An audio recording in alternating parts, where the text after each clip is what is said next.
Welcome back to Northwest Elite Spirit. I'm Coach Brian, and today I'm going to share with you a boxing drill for endless endurance. This is along the pyramid theme that you've seen me going along with lately, and what we're going to do is we'll start with one strike, quick break, two strikes, quick break, and it'll be jab. So we'll do one jab, little break, two jabs, move around, little break, three jabs. And then we're going to move on to the cross, and then the 1-2. It'll be the same 1-2, step back, 1-2, 1-2, building up to 10. We're going to do the same with hooks and uppercuts. This is something you can add kicks, knees, and elbows to, but for today we're just going to go over punching strikes. Action. For today's workout, I'm not going all out. I have a partner who doesn't have a whole lot of experience holding mitts, and I don't want to throw her shoulder out or give her any sort of tweaks in her shoulder, so we're just going to take it easy and go slow. If you have a good training partner or somebody who knows how to hit mitts, you can go all out on this. And if you have a heavy bag in the gym or at home, just feel free to really tear into this workout. So I'm starting off here with just a simple jab. I'd like to see my jabs be a little more snappy. I've been out of the fight game for a little while as far as training. I've been focusing on running, but I'd like to see my jab be a little more snappy, and I'd like to see my glove when it comes back, my left glove when it comes back to my chin, to cover further up, all the way up to the cheekbone is what I would like to see, instead of just down to the chin. Bringing the hand back is good. Bringing the hand back to the chin is good. But I'd like to see it up a little higher for some more protection. And I'd like to see some more snap too. Taking a little easy on her. She is a brand new, well, not brand new, but she doesn't have a whole lot of experience holding pads. So I don't want to, like I said in the beginning, tear her shoulder out of place. So now we're going into the right crosses, which are a lot more powerful. And these are looking pretty good. Looks like my hand's coming back nearer to where I want it to. Breathing, I'd like to see a little more drive off of that backhand, but again, the more proper I get, the harder I'm going to hit and the more effect it's going to have on her shoulders. So maybe I'll slow it down next time until she starts learning how to catch these a little better. You can't hear it, but I'm breathing out the whole time. It's not choppy like us. Since I'm throwing so many punches in a row, it's like one long breath. And that way your body can is a little more, can reach a little further when you have less air in your lungs and you're not so tight around your core. You reach a little further. Now we're going into the 1-2, and you can do any combos that you like on here. 1-2 is a real simple combo, right? So we do the 1-2. But if you're building your own pyramid striking workout, you can add any combinations that you want, but I would keep the 1-2 in it if I were you, just because it's the basics. 1-2, 1-2, the basics. I'd like to see that 2 be a little more poppy. My hands are going, if one hand's on the pad or the opponent's chin, the other hand is on my own chin, so like I'm always blocking my own chin. But again, like I said, I'd like to see, my left hand, it's coming up higher, but my right hand, maybe because I'm looking for some more power in that right hand, I'm just bringing it down to barely cover the bottom of my chin rather than up to my cheekbone, which is what I'd prefer. Next time I'll go with some more extension on that right hand. Even on the left hand, I'll maybe back up a little bit, and so I can get full extension on those punches, even for just holding mitts. You want to do it right every time. If you want to practice doing it right every time. So now we're doing the left hook, and you can see I'm like getting some rotation. This is one though that can like, you can see her body's kind of jarring, so like I'm trying to take it kind of easy and not rip her shoulder out of socket. Another thing I'm doing too is I like to look between the eyes on those pads, just for being intentional with my targeting. Even when I'm throwing combos on these pads, I'm like, my eyes are flicking back and forth, and I'm like trying to pick targets as soon as I can. And it's the same when I spar or when I box.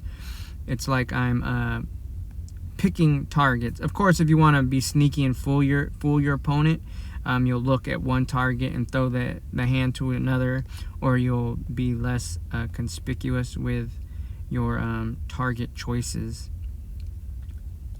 So right around here, I started noticing that I was letting her determine. See how she stepped, and so I stepped around. So I was letting her. She would step.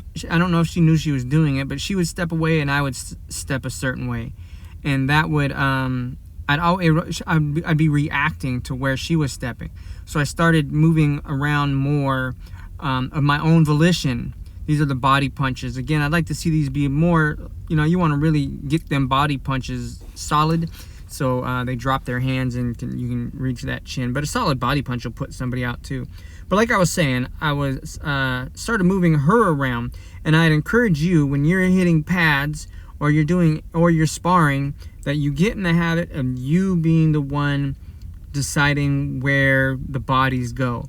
I know a coach will move around, or your pad holder will move around, but what will happen is you'll find yourself being steered by the pad holder or the coach, and then when you go into a fight, you're more likely to be steered by your opponent rather than your own volition, or steering them to where you want to go.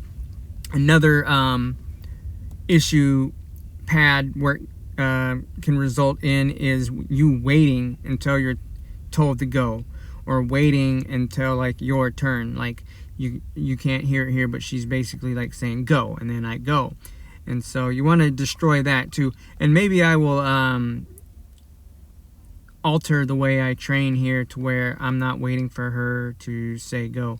Out of frame here a little bit. I thought we had marked out where we were going to be, but when you're moving around for fighting, things don't always work out like you want. So like I would like to rip through a little further on these body hooks, just to I like to imagine like on the movie Behind Enemy Lines, Owen Wilson is running through like a trip mine field, and one of the soldiers chasing him is he trips a mine, and in slow motion the mine blows up, and you see his body kind of fold in half before it starts flying away. I like my body shots to be like that, my kicks to the body too.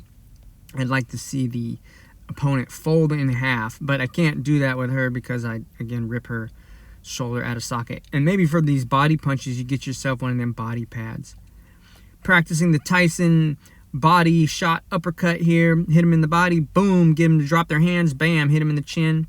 That's an oldie but goodie. Breathing the whole time, getting some rotation in, and also recruiting from the ground. So you see that I'm using the ground to torque the body hook, and then I'm coming up and pushing up from the ground when I throw that uppercut. And that's what you'll want to do too. You'll want to use the body to twist and rip through that body, and then use them legs to pump up into the uppercut and uppercut that opponent up off his feet is what I like to imagine, like in that movie Snatch. I'm not necessarily going to do that, but if you can imagine that, you'll strike a lot harder.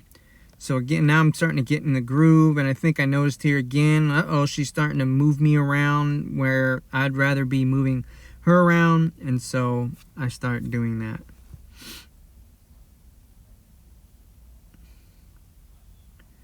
Getting in the groove a little bit, starting to move my head around a little bit.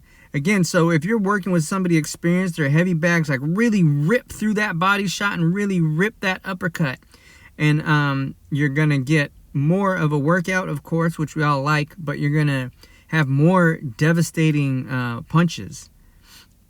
And especially with this workout, your endurance for your punches is going to go through the roof. You're going to be able to throw uppercuts, body punch, or body shot uppercut combinations, 1-2 combinations all day. And as you add your own combinations, and as you add more kicks and punches, you're just going to be unstoppable. Other hand now, because you got to work both sides, like body shots from both sides work, and I'm a lot stronger on my uppercuts. I'm stronger with my hooks with my left hand, but stronger with my uppercuts with my right hand. So, and even these little short body shots here that I'm throwing, these are actually digging pretty good. They're short. I'm getting that body rotation that I'm looking for, starting to feel in a groove a little bit, dance around, imagining that I'm like feinting an opponent. Yeah, hit him in the body, bam, bam, and hit him in the chin. Of course, a lot faster when you're with an experienced pad holder, but she's doing good and she's getting better. And we're both starting to feel it here a little bit. As you can see, you see her pressuring me, which is good. So like sometimes the opponent is going to pressure you, and you have the choice. You can, like when she was coming up at me, I could back off and be kind of intimidated or uncomfortable and move, or I can do my thing. I can do my feints. I can do my punches. I can signal her to, let's throw some punches here like I just did. See that? Coming up through those punches. That's what we're looking for. Coming through those punches. Ripping through those punches. Ripping through and ripping up. Bam! Through and up. Through and up. See that body rotation? That's what we're looking for. And even more so. And just as long as you're not getting off balance. You don't want to... Like, if I were to miss one of those, I wouldn't be off balance. But there is a way that you can throw too hard or too off balance. And if you miss, you're going to be way off balance. And then you're going to be the one hurting. Yeah, recruiting that body, recruiting that leverage from the ground and ripping through. There we go, talking about it. So right there, I'm telling her, like, man, she's holding the pads and she's doing a good job. I just want to really try to, like, rip through on these. Again, rip that opponent in half. Like, I'm not just trying to hit them in the rib cage. Maybe if I'm hitting her in the left rib cage, I'm trying to hit her in the right rib cage through her left rib cage. And it started to rain here, so we're going to go inside and set up inside instead. And this is good for like self-defense classes. Like, boxing is great for self-defense, but you can get used to fighting in a big old ring where you have all kinds of space. So if you want to practice for self-defense, mix it up a little bit and have some obstacles in your way. Gyms and dojos, they have everything's cleared out, so you have plenty of space to move around and not hurt yourself. But put yourself in situations, if you're practicing for self-defense, where things are kind of crowded and there's things to trip over. Practicing uppercuts alone right here and actually feeling pretty good with these. I think too, she started telling me her wrists and shoulders were hurting, so we're backing down a little bit. And again, even in here, like, I'm not letting her move me around, I'm moving her around. It's like, so she stepped, and like, even after I let her move me around a little bit, I took a couple extra steps to like establish that I'm the one who's making the moves here. But again, it's her job. I don't want her to ever stop trying to push me around. I don't want her to ever stop trying to make me move. But I want to be cognizant of it and find a way to push her around myself, or use her movement against her. And even though she's a pad holder, if she were my opponent, I would be trying to use that movement against her, watching where she's going and setting her up for the next shot. Can't remember what we were talking about here. Oh, I was talking about, like, I want to like punch like punch the opponent's head off, basically.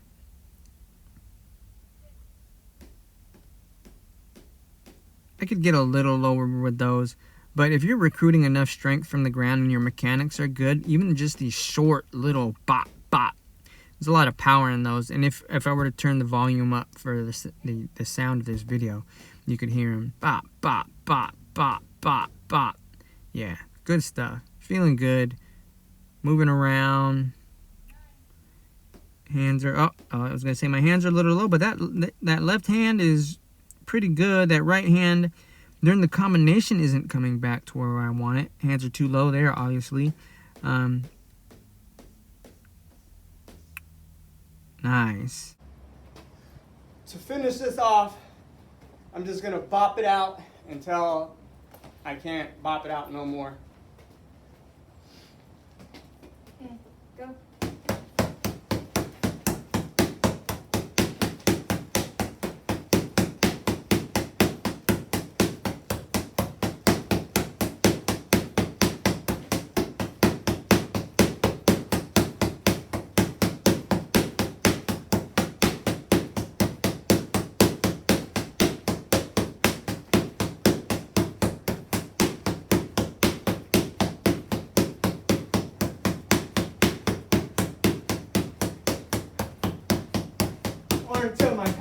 Here, box it out. I need work.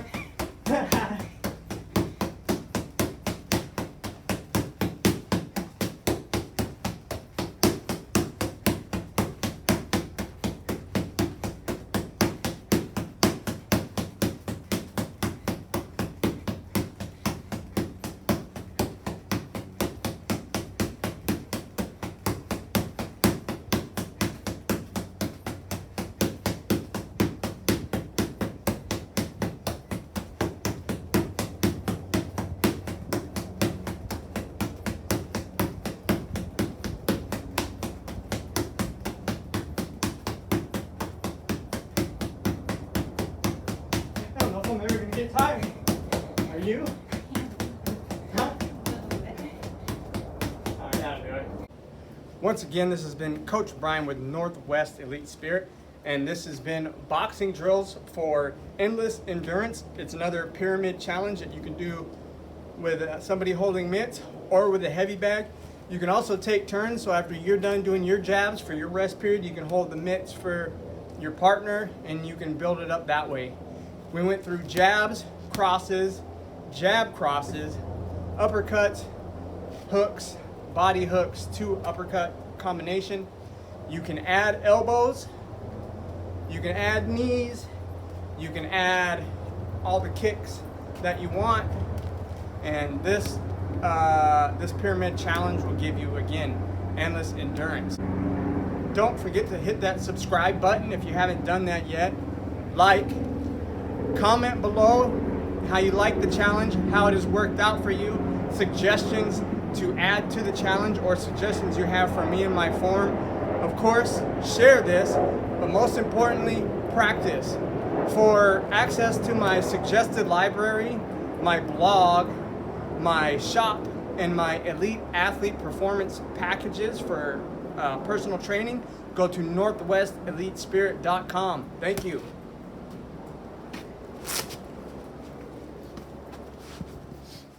I also wanted to say that this workout isn't to be done all by itself. It's meant as an addition to sparring, heavy bags, shadow boxing, etc.